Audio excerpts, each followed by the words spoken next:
What is going on, everybody? What is going on, everybody? My name is JeffLightsyJr. here with the Black Boss channel and Victory Formation. Thank you guys for tuning in. Be sure to hit that thumbs up button, like, share, and subscribe, and the notification bell because we upload every single day. Now, there was some big news that was either released or leaked or something. I don't know what it was, but it's out there now. And that is the HBCU Go TV schedule for the SWAC football games. We're going to talk about that. What do you guys think about it after the bumper? Stay tuned.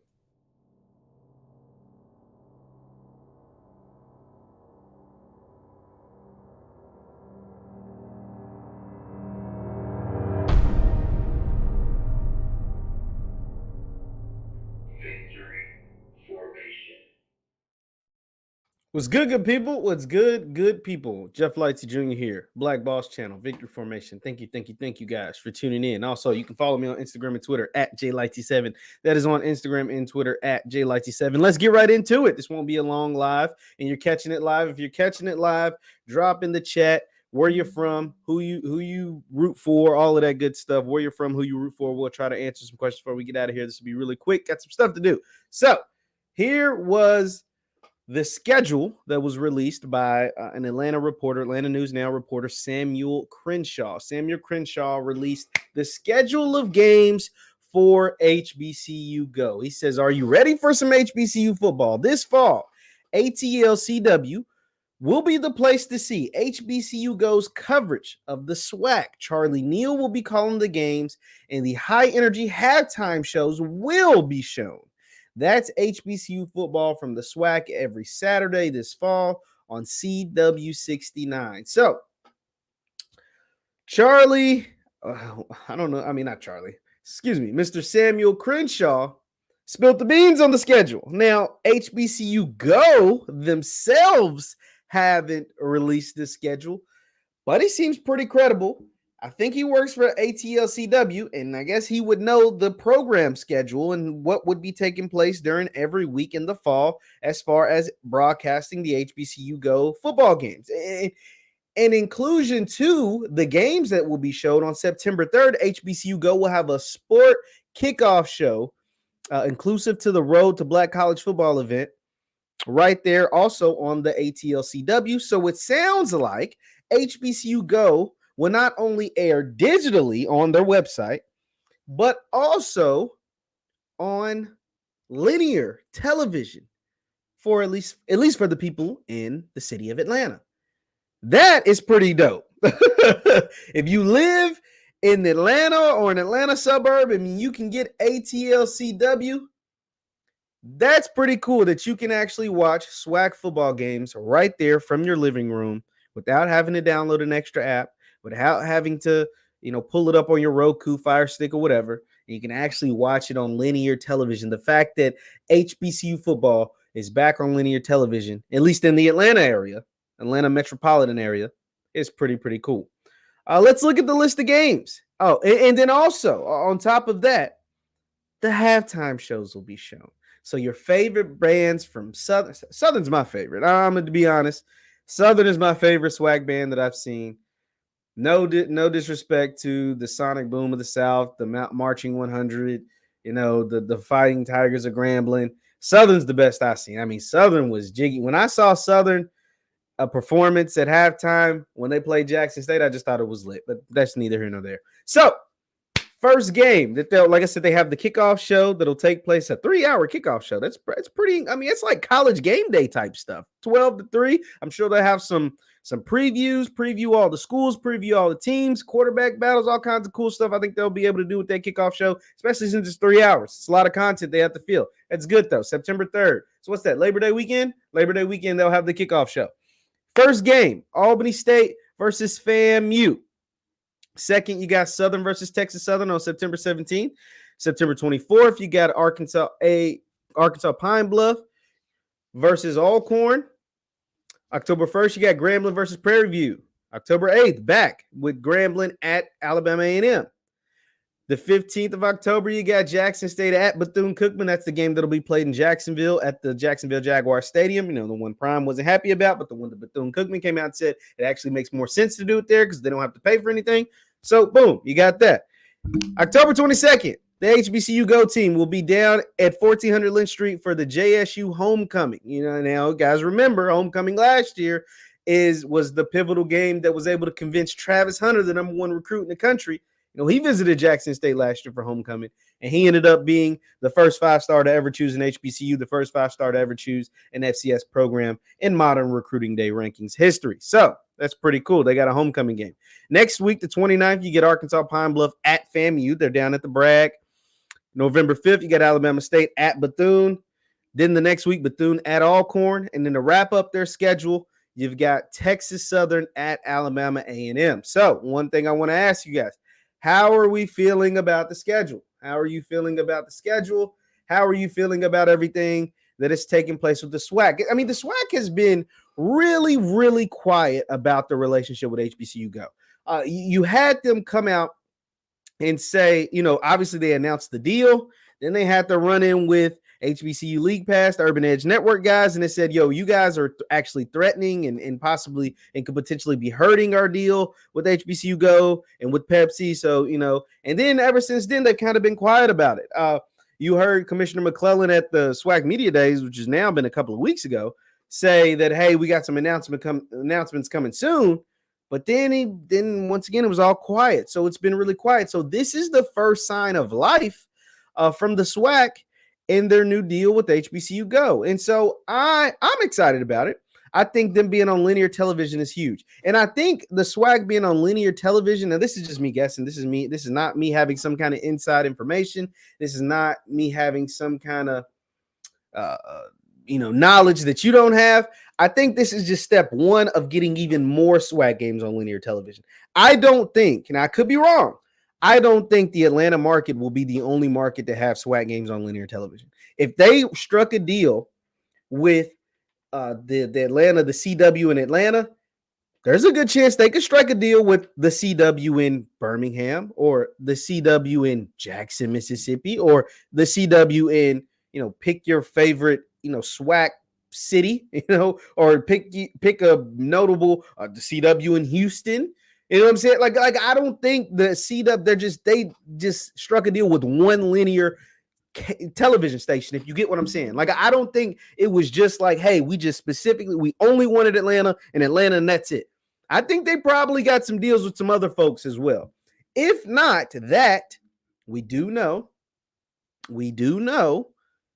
that the people that own HBCU Go, the Allen Media Group, Byron Allen, also owns what was the Black News Channel and is now the Griot. And so I've speculated that they may be able to do something with that. But now the fact that they've actually struck a deal with the linear station in Atlanta, don't be surprised if you see some SWAC content, some SWAC games, some SWAC something on what is now the Griot TV. It was the Black News Channel, but it is now the Griot TV. So that's also something to look forward to, and possibly look forward for an announcement of some sort regarding that. Let's look at some of your comments. Jamie says it's huge. This is huge. This is huge because not only are you getting paid for your content, you don't have, for the Atlanta area as of now, you don't have to purchase extra streaming services. That could be a hassle, adding an extra $6.99 here, $7.99 there, $8.99 to get ESPN Plus, and to get this and to get that, and to get, it's like no. If you're in the Atlanta area as of now, and I think there will be more coming, this is me just guessing, you can actually watch it on linear television. So that is really, really huge. The Sonic Boom of the South and the J Sets is the favorite band. How was introduced to JSU football? That's good to know, Sophia. Hey, they Sonic Boom themselves tough. I just really liked it. I really like what Southern does. That's just the Southern Dolls, the Dancing Dolls, and all that. I just think they're sick. It says you have to have games folks will watch. That's why I like they got the big SWAC brands anchoring these secondary games. That is true. That is true. You make a good point, Steven. You make a good point, because now let me take a look. Ooh, I don't know what's going on there. Let's take a look at the schedule. I think what he's saying, and that, I mean, you got a point, because they got Grambling on here twice. You got Jackson State on here multiple times. You got Southern on here multiple times. Alabama A&M, who I think is going to have a high-powering offense. You get Texas Southern, who's got a player that a lot of people want to see, and an Andrew Body, and a team that is, it's picked to finish last, but I don't think they're finishing last. I've actually gone on record and say I'm willing to bet anybody that the two teams that were picked for last place, Texas Southern and Valley, I don't think either one of them are going to finish in last. So whoever wants to take me up on that, I'm willing to put some bread down. And you also get a homecoming game. So I think that's also cool. This is all dope stuff. And look at the time slots. You're talking about 7 o'clock kickoffs at Alcorn, 7 o'clock kickoffs at Prairie View. That's prime time television. 6 o'clock kickoffs at FAMU. That's prime time television. Like, that is right in the window. You get the early window, the 2, 3 o'clock window, and then you get your 6 or 7 o'clock window. Those are the windows that people like to watch college football. Those are the windows that the prime time, the late night games are the ones that I actually like the most. That's my personal favorite. Any game that starts after 5 o'clock, I'm all for it. 6 o'clock, I'm all for it. Not too late. Not like what the Pac-12 does, but the 6, 7 o'clock window is perfect for a 3-hour football game. I like this a lot. I like what Stephen was able to say as far as getting the bigger brands paired with some of the brands that are still up and coming, or some of the teams that are still up and coming. So you get a Jackson State versus a Bethune, right? You get a Grambling versus a Prairie View, right? Like you pair those together. I think that Grambling, I think out of all of these games, the best one will be right here. Grambling versus Alabama A&M. That potentially could be like a 45-48 type of game, a 52-49 type of game. I think that game is going to have a lot of points. I think this game is going to be really fun to watch with the offenses that both Connell Maynor and Hugh Jackson are able to put on the field for those respective schools, with the quarterback play that could potentially be really, really good. Now, both of these teams are having quarterback battles right now. Grambling's got 5 dudes that they're choosing between. A&M's got 2 dudes, at least that we know of, that they're choosing between. So we're going to see, and we'll know how good those quarterbacks are, or if they've been replaced by the time this game takes place on October 8th. So I am looking forward to that. The Jackson State versus Bethune game is going to be really cool. The JSU homecoming game is going to be lit. And I'm really interested to wonder, they're doing the kickoff show. Now, this is just me thinking out loud at this point. Will they have some sort of pregame show or postgame shows after their games of the week, the games that they'll be broadcasting, right? Like, so after their Albany versus FAMU, will there be like a postgame show, a postgame wrap-up? After their Southern versus Texas Southern, will there be some kind of post-game wrap-up where you maybe interview a player or maybe interview a coach or something, like how they do, you guys ever watch on ESPN when they have a game, and then after the game, the player of the game or whatever will show up on like Scott Van Pelt's late night ESPN, and you get like an insight of what actually took place during the big game that you just played? I would really like something like that, but that's just me thinking out loud. I'm really excited, man. This just lets me know we're getting we've inched that much closer to the start of the football season. Claim your team now, because I'm going to do a preview of the SWAC. I'm going to pick who I think is going to win the East, who I think is going to win the West, who I think is going to win the SWAC, and who's going to represent the SWAC Celebration Bowl. I'll do that right before the start of kickoff this year. So I got another week or so, or 2 weeks before because the MEAC SWAC Challenge is August 27th. So I will be doing that before the MEAC SWAC Challenge, before we get a chance to see Alabama State take on Howard. Alabama State's taking on Howard, right? Yeah, Alabama State take on Howard. Whew, man. But shout out to Samuel Crenshaw, the reporter Samuel Crenshaw out of Atlanta. He broke the story. He dropped the games. He also let us know there'll be a kickoff show. Man, this is going to be a big year. This is the most highly anticipated year in the SWAC in a long time. Between the upgrade at quarterbacks, I tweeted this because Gerald Huggins, shout out from Draft HBCU, he asked the question. He was like, "Yo, do you think this is like the most exciting time or the most anticipated?" Me and a bunch of other people, like the most exciting or anticipated season in the SWAC in recent memory. And I said, yes. Why? Because there's been an upgrade at coaches. There's been an upgrade as far as every team, not to say that they didn't take it seriously before, but every team is gunning for something. Well, right now they're gunning for the current champions, and that's JSU. And one thing that I really, really, really appreciate is there been an upgrade at quarterback talent. Every single school, except Jackson State, essentially brought in new quarterbacks. Like pretty much in Texas Southern, Jackson State, everybody else, they have a legit quarterback battle with really, really talented players. I talked about Grambling bringing in 5 guys. Alabama A&M has 2 or 3 guys to choose between. FAMU, who had their returning starter come back, and he didn't play terribly, but they could use an upgrade, whether it's an upgrade with him getting better, and they brought in a guy, Jeremy Musa, who's really battling for that quarterback position. Bethune brought in a couple of quarterbacks, one being Jalen Jones. Everybody brought in. Alcorn has a quarterback battle after losing Felix Harper. Like everybody's brought in an influx of talent, not just to the roster, but specifically to the quarterback position. And that is what is going to continue to bolster competition in the SWAC and bolster the play and the product that we see on the field and on our TV screens. And now we actually, at least for the Atlanta people as of now we know that there will be SWAC games, not just streaming digitally, but also linear. And that brings even more excitement to a utterly, overly exciting time that this will be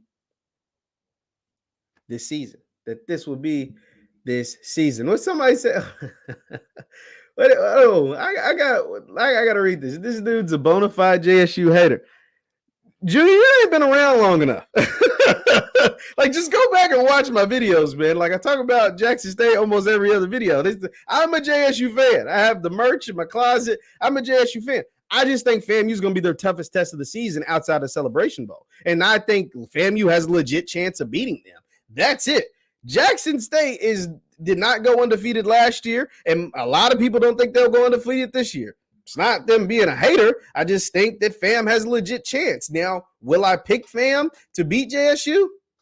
I don't know. I guess we'll have to wait and see. But I think they have a serious, legit chance to beating them. Absolutely. Let's look at some more. Southern girls look better, but ain't dancing better than J-Sets. That's an interesting take. I don't know. I guess we'll have to wait and see. See, Graham defense embarrassed. And this is a new year. Graham's defense is nice too, though. Grambling's defense is really nice, but this is a new season series, and I think that is going to be the best game on this HBCU Go schedule. Grambling versus Alabama. Just off looking at it, just initial reaction without knowing. I mean, obviously we know the rosters, but without seeing anybody play yet, I think Grambling versus Alabama A&M is the best game on this roster. I mean, surprised UAPB got as many games as they do. That is interesting. I put it like this, though. I think this is part of the reason. One is it's the initial year. 2, I do think the SWAC and Commissioner McClellan, he wants to continue to highlight everyone that's not named Jackson State. Like Jackson State is going to get highlighted, obviously nationally, obviously on different podcasts, obviously by themselves. They have the best social media team in the entire SWAC. But I think Commissioner McClellan wants to continue to shine a light on all 12 SWAC institutions. And so UAPB is one of the 12, so you got to show them some love.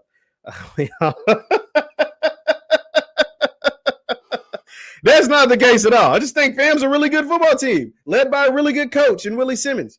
And I will not apologize for that because they are a really good football team. They have a legit chance of beating Jackson State. They have a really good coach. They have to figure out the quarterback, but the offensive skill positions are great. The defense returns a lot of starters who got led by BJ Bowler. Oh, no, led by Isaiah Land, the reigning Buck Buchanan Award winner. They're going to be a really good team. They're going to be a really, really, really good team. Let's see. Go Tigers, more coverage. Awesome. HBC. We hope so. And this is the thing. So what Mr.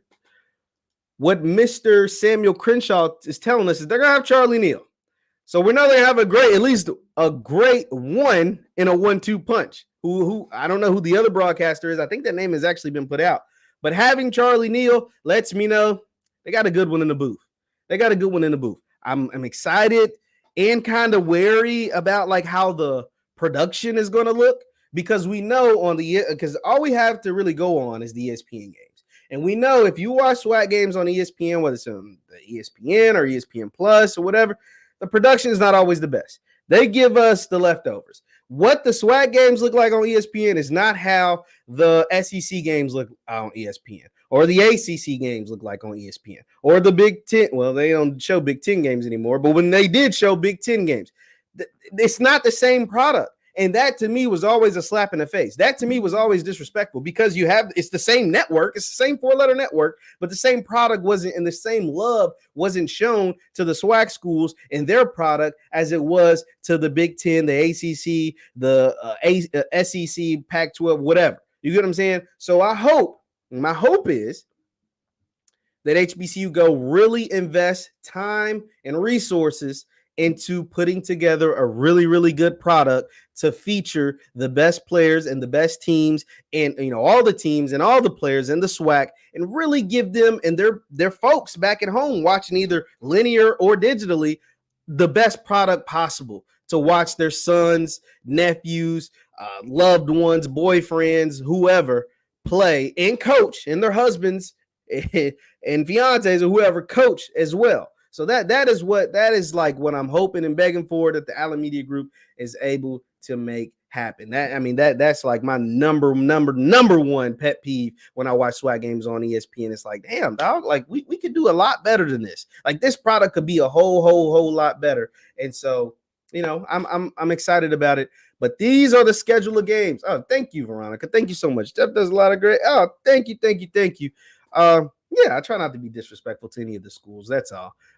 But here's the list of games. I'm going to show you one more time, then I'm going to get out of here. You got HBCU Go's list of games according to Mr. Samuel Crenshaw down there, reporter in Atlanta. He's verified. He's got 11,000 followers. He tweeted this out, so he feels pretty confident about that this is what it's going to look like. And I like it. I like it a lot. I'm excited about what they're able to do this season. I'm excited about watching the SWAC football games on HBCU Go, and can't wait for the season.